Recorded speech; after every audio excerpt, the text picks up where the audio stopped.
I've been a lurker on Reddit for years, reading other people's stories and thinking, wow, that's crazy, from the comfort of my phone screen. I never thought I'd be the one posting something like this, but after what happened last month, I need to tell this story. Maybe for catharsis, maybe for validation, or maybe just to document the most insane turn of events I've ever experienced. My name doesn't matter, but let's call me Rachel. I'm 37 years old, and this story begins 22 years ago when I was 15 and my whole world fell apart. But the ending? The ending just happened, and I'm still processing it.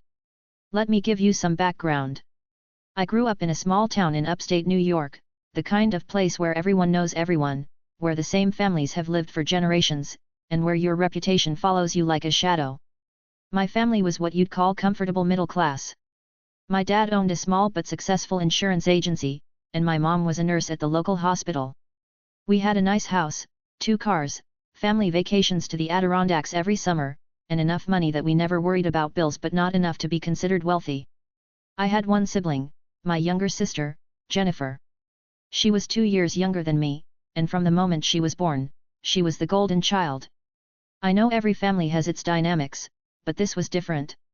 This wasn't just normal sibling favoritism. This was systematic, blatant, and soul-crushing. Jennifer was beautiful. I'm not saying that with bitterness, okay, maybe a little bitterness, but it's just objective fact. She had these huge blue eyes, perfect blonde curls, dimples, the works. She looked like a porcelain doll.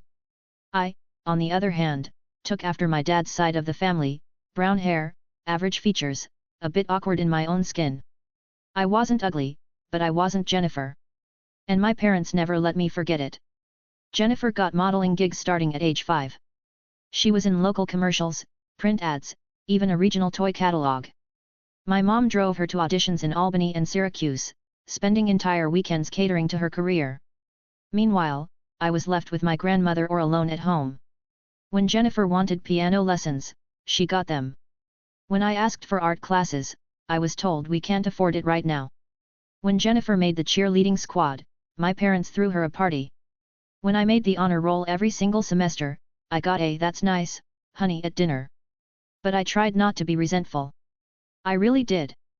I told myself that parents love their children equally, just differently. I threw myself into school, got good grades, joined the debate team, volunteered at the library. I thought if I was good enough, accomplished enough, they'd notice me too. Then, when I was 15 and Jennifer was 13, our father died suddenly of a heart attack. He was only 46 years old. He went to work one Tuesday morning and never came home. It shattered our family. Or at least, it shattered me and my mom. Jennifer seemed more upset about missing her dance recital rehearsal for the funeral than about losing our dad. After the funeral, once the casseroles from neighbors stopped coming and the relatives went home, my mom sat us down for a serious talk. Dad had been a planner. He had life insurance, a will, investments. The insurance payout was substantial, about $750,000. Additionally, there was the business to sell. Retirement accounts, and our house that was almost paid off. Mom explained that she was going to be smart with the money. She'd pay off the house, keep enough for living expenses and emergencies, and set up college funds for both of us.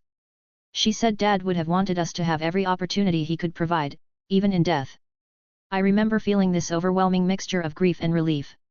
Grief for my father, obviously, but relief that at least financially, we'd be okay. I could go to college. I could build a future. Dad's death wouldn't derail everything. For the next few months, life was weird but manageable. Mom went back to work at the hospital. I helped around the house, cooked dinner most nights, made sure Jennifer did her homework.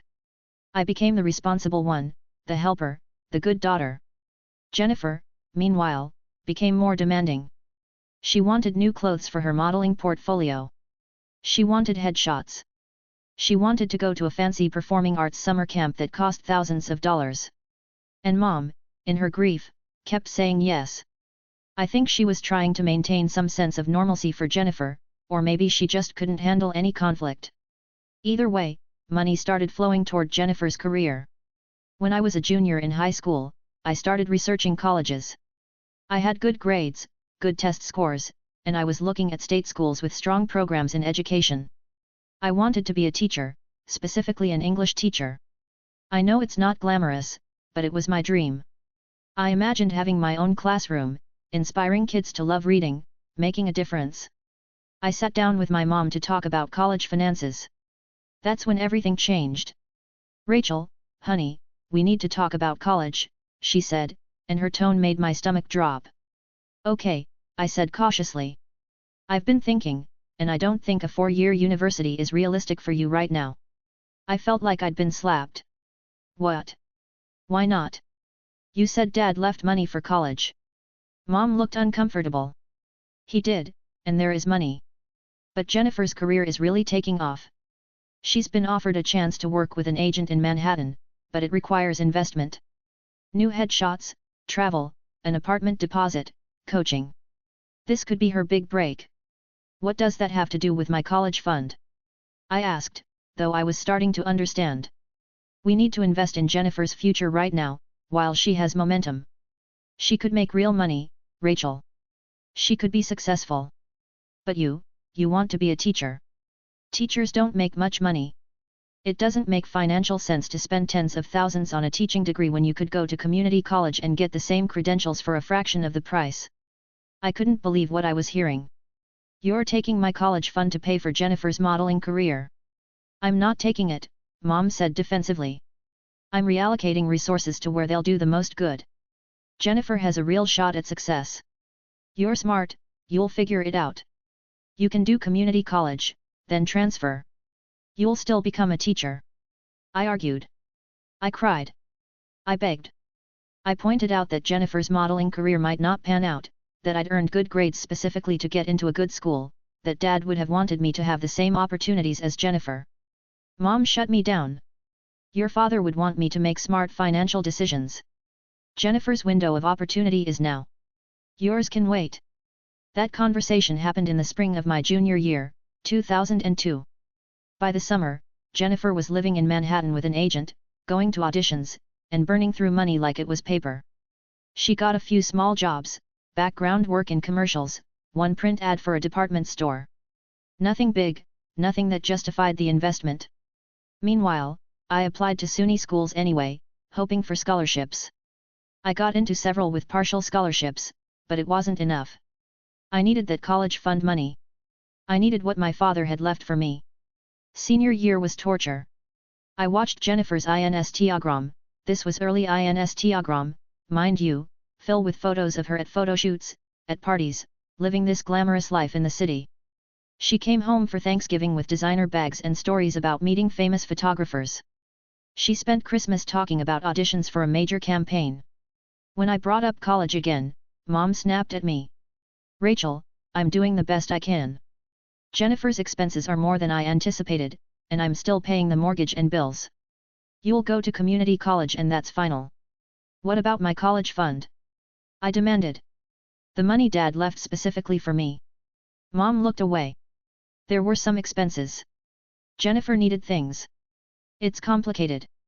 "How much is left?" I asked. "We'll figure it out," she said, which wasn't an answer. I graduated high school in June 2003 with a 3.8 GPA, multiple honor society memberships, and a scholarship to the local community college that covered tuition but not room and board. Which meant I'd be living at home, in the house where I felt invisible, watching my mom fawn over Jennifer's non-existent career. That summer, I got a job at a local diner waitressing. I saved every penny.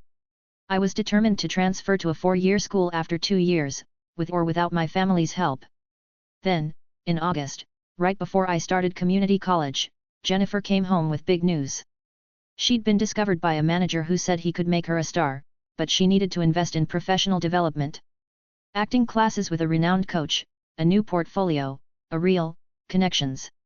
Total cost, $50,000. My mom actually considered it.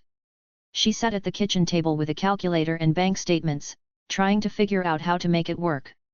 That's when I snapped. "Where's my college fund, Mom? Where's the money Dad left for me?" She didn't answer at first. Then, quietly, "It's been used for family expenses." "Family expenses? Or Jennifer expenses?" "Rachel, don't start. I deserve to know.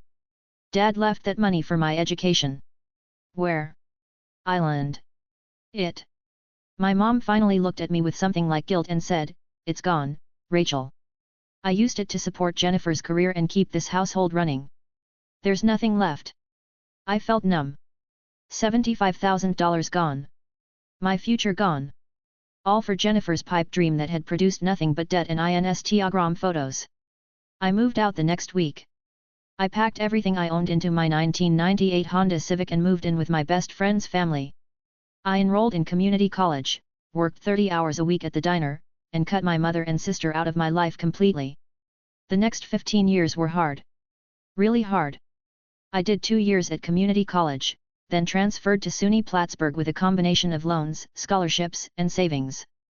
I graduated with my teaching degree and $35,000 in debt. I got a job teaching English at a middle school in Vermont, making $32,000 a year.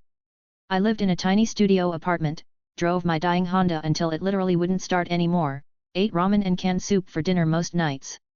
I paid my loans religiously, lived on a strict budget, and slowly, painfully, built a life. During those 15 years, I heard things through the grapevine. Small town gossip travels, even when you're trying to avoid it. Jennifer's modeling career never happened. She aged out of the teen model category and couldn't transition to adult modeling. The manager who needed $50,000 disappeared with the money. Turns out he was running a scam and got arrested for fraud, but the money was long gone. Jennifer came back to our hometown when she was about 21, worked retail for a while, then married some guy she'd known for 6 months. They had a kid almost immediately. Then another kid. I heard she was a stay-at-home mom while her husband worked construction. My mom, meanwhile, struggled financially. Turns out she'd not only spent my college fund, but she'd also remortgaged the house to fund Jennifer's career and racked up significant credit card debt. She had to sell the house eventually and move into a small apartment. She kept working as a nurse well into her 60s because she couldn't afford to retire. And me? I kept my head down and worked. I taught middle school English for 5 years, then got my master's degree through night classes, more loans. I moved to a better school district in New Hampshire, got a position as a high school English teacher, then eventually became the department head. I met a wonderful man named David, a high school math teacher, and we got married when I was 32. We bought a small house, nothing fancy but it was ours. We had a daughter, Emily, who's now 3 years old. We lived modestly but comfortably. I finally paid off my student loans last year, at age 36. It took 14 years. I built this life despite my family, not because of them. And I was okay with that. I'd made peace with the fact that my mom chose Jennifer over me, that my inheritance was stolen, that I'd had to fight for every single thing I achieved. I'd made peace with it. Or so I thought. 2 months ago, I got a Facebook message from Jennifer. We weren't friends on Facebook. I'd blocked her years ago, but she somehow messaged me anyway. The message said, "Rachel, I know we haven't talked in forever and things ended badly. But I really need to talk to you. It's about Mom. Please call me." I debated ignoring it. David said I should ignore it. But something made me curious. I unblocked her number and called. Jennifer answered on the first ring. "Rachel? Oh my God, thank you for calling. I didn't think you would. What's going on with Mom?" I asked, keeping my voice neutral. "She's sick. Really sick. She has stage 4 pancreatic cancer. The doctors say she has maybe 3 to 6 months." I felt a complicated rush of emotions. Despite everything, she was still my mother. "I'm sorry to hear that," I said carefully. "She's asking for you," Jennifer said. "She wants to see you. She wants to apologize." "Apologize for what?" I asked, though I knew. "For everything. For how she treated you. For the college fund. For choosing me over you. She knows she messed up, Rachel. She wants to make it right before she dies." I didn't believe it. Not really. But I agreed to visit. Maybe I needed closure. Maybe I wanted to hear an apology. Or maybe I was just curious. I drove to my hometown the following weekend. I hadn't been back in over a decade. I met my mom at her apartment, a small 1-bedroom in a building that had seen better days. She looked old. I know that sounds harsh, but she was only 64 and she looked 80. The cancer had ravaged her. She was thin, frail, her skin grey. She was hooked up to an oxygen machine. When she saw me, she started crying. Rachel. My Rachel. You came. I sat down across from her, maintaining distance. Jennifer said you wanted to see me. I did. I do. She took a labored breath. I need to apologize to you. I was a terrible mother. I played favorites. I spent your inheritance. I ruined your chances. Yes, I said simply. You did. I'm so sorry. I know sorry isn't enough.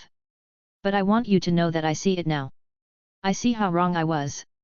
Jennifer's life didn't turn out the way I thought it would. All that money, all that investment, it was for nothing. And you succeeded despite me. I'm so proud of you. It felt hollow. Too little, too late. But I said, thank you for apologizing. There's something else, Mom said. Something I need to tell you. It's about the will. This caught my attention. What about it? When your father died, the will left everything equally to you and Jennifer, with me as the executor until you were both adults. I was supposed to split everything 50-50. The college funds, the inheritance, everything. I felt cold. Equally? Are you telling me that Jennifer was supposed to get the same amount as me, not more? Mom nodded weakly. You were both supposed to get equal shares. But I used your share. All of it. I told myself I'd pay you back, that Jennifer's career would take off and we'd have plenty of money.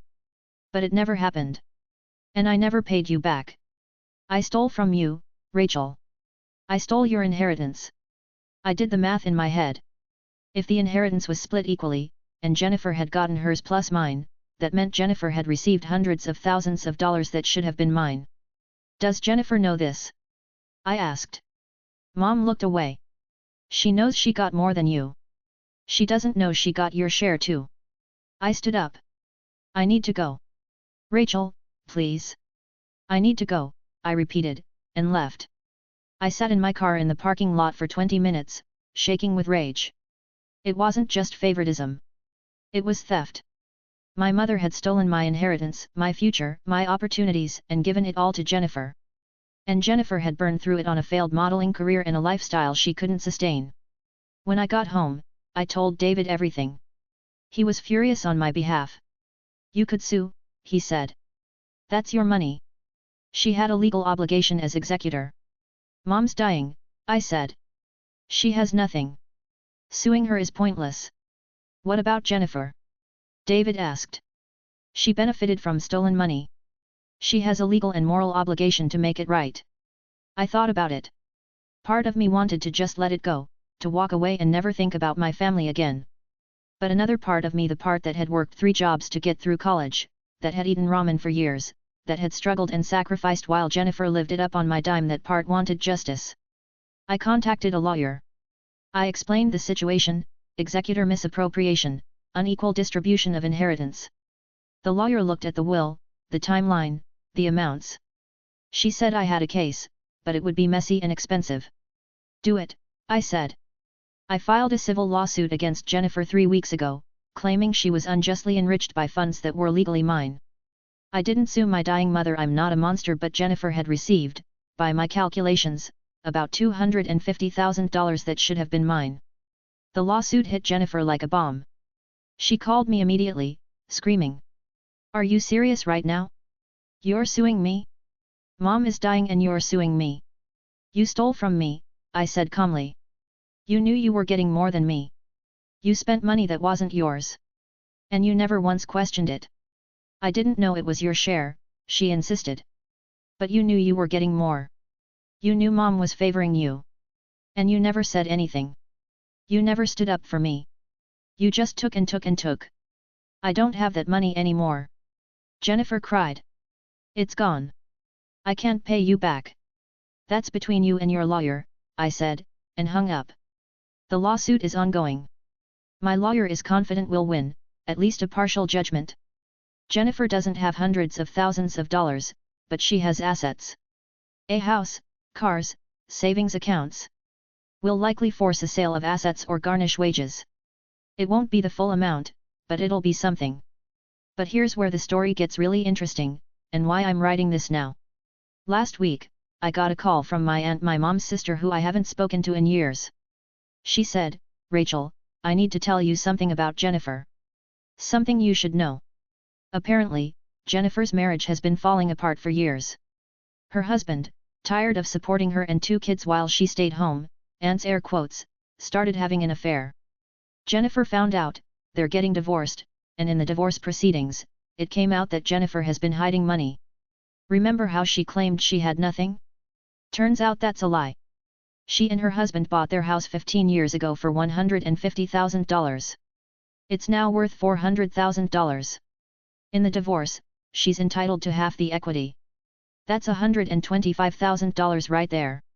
Additionally, she has a 401k from a job she worked years ago that she forgot about, convenient, worth about $40,000.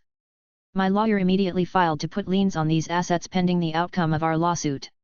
If we win, and we probably will, Jennifer will have to pay me from her divorce settlement and retirement account. But wait, it gets better. 3 days ago, my aunt called again. Jennifer, stressed about the divorce and my lawsuit, had a breakdown. She went to my mom and confessed something she knew. She knew the whole time that she was getting my share of the inheritance. Mom had told her when she was 18, when Jennifer was blowing through money in Manhattan. Mom had said, "Don't worry about the cost, this is coming from Rachel's share too. She doesn't need it for community college." And Jennifer, instead of saying that's not fair or you should give Rachel her share, said okay and kept spending. She knew. For 19 years, she knew she'd stolen my inheritance, and she never said a word. She never apologized, never tried to make it right. Never even acknowledged it. When my aunt told me this, I felt a strange sense of calm. Because now I don't feel guilty at all. I'm not bullying my poor struggling sister. I'm not kicking someone when they're down. I'm holding a thief accountable. The lawsuit is moving forward. My lawyer says we'll likely settle. Jennifer can't afford a trial, and her divorce lawyer is advising her to settle my claim to protect whatever assets she can. I'll probably get around $150,000 once it's all said and done, which, adjusted for inflation and lost investment opportunity, is less than I'm owed, but it's something. My mom passed away last week. I went to the funeral. It was small, just family. Jennifer wouldn't look at me. Other family members whispered and stared. I didn't care. I said goodbye to my mother, not the mother I wished I'd had, but the one I actually had, and left. Jennifer tried to approach me in the parking lot after. "Rachel, please. Can we talk?" "Talk to my lawyer," I said. "You're destroying my life," she said. "No," I replied. "I'm collecting a debt." "You destroyed your own life by being complicit in theft for 19 years. We're sisters," she pleaded. "We were sisters," I said. "But sisters don't steal from each other. Sisters don't watch each other struggle while they benefit from stolen money. You made your choice 19 years ago. Now you get to live with it." I got in my car and drove away. I haven't spoken to her since. The settlement conference is scheduled for next month. I'll probably get my money. I'll invest it, maybe use some for Emily's college fund so she never has to struggle like I did. I'll finally have a piece of what my father wanted me to have. People keep asking me if I feel guilty. If I feel bad about suing my sister while she's going through a divorce. If I feel bad about contributing to her financial stress. The answer is no. I don't feel guilty at all. I spent 15 years struggling because of her selfishness and my mother's favoritism. I worked myself to exhaustion, went into debt, sacrificed things I wanted, all while she lived comfortably on money that was partially mine. She knew it was wrong and said nothing. This isn't revenge. This is justice. Long overdue justice. Some family members have called me heartless. Some have said I should let it go, that family is more important than money. But here's the thing, they're wrong. Family should be more important than money, which is exactly why Jennifer and my mom should have never stolen from me in the first place. You don't steal from family. You don't take someone's future to fund a pipe dream. You don't watch your sister struggle and stay silent about your role in it. So yes, I sued my sister. Yes, I'm taking her divorce settlement. Yes, I'm okay with her financial hardship. Because sometimes karma doesn't just happen. Sometimes you have to be the karma. Reddit, I know this is long. I know it's messy. But I wanted to tell the whole story, from beginning to end. I wanted to document this moment where the scales finally balanced, where the golden child finally faced consequences, where I finally got a piece of what was stolen from me. I don't know if this makes me a bad person. I don't know if I should have been more forgiving, more gracious, more understanding. But I do know this, I'm done being the one who sacrifices. I'm done being the one who's expected to just accept injustice because that's what family does. I'm done. And I'm finally getting what I'm owed.